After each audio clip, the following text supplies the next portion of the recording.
嗱喺廣東咧，無論你揸 Benz 定踩單車，廣東男人嘅髮型咧一定唔可以求其，生意咧要最大，氣場咧越嚟越足，形象唔好啊，連個企都影響埋。今日嚟到廣州，我平時剪頭髮嘅地方，大家睇下咩叫巴不叔，睇下點樣從頭開始做大佬。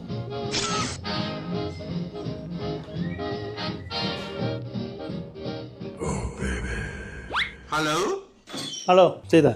Hello，你好。你好。喂，哇！呢隻貓先坐咗個位先。呢間髮型屋咧係紳士風嘅，成間店嘅家私同埋裝潢咧都係英式風格。連凳都應該換翻嚟。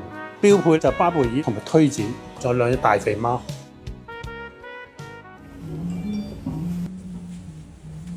黃總，今日想點玩？哦，做翻個發哥圖，要霸氣，又唔好咁浮誇。OK。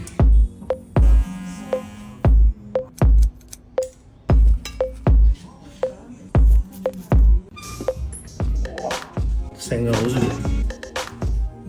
為咗個髮型俾你。好，唔該。嗱，你啲後生仔成日問我點解個頭整得咁企理？呢個霍金斯，嗱，我已經用咗好幾罐英國嘅牌子，水基底嘅髮油，好清爽又唔怕黐笠，用手捽一捽，2分鐘出面搞掂，快過廚房找數。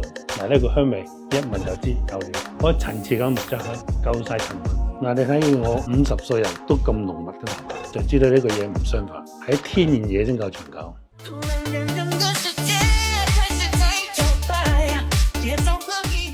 嗱，今日我呢個頭咧剪咗248，髮油咧直接拎埋走，其實線上買更加平，啱我屋企個用完。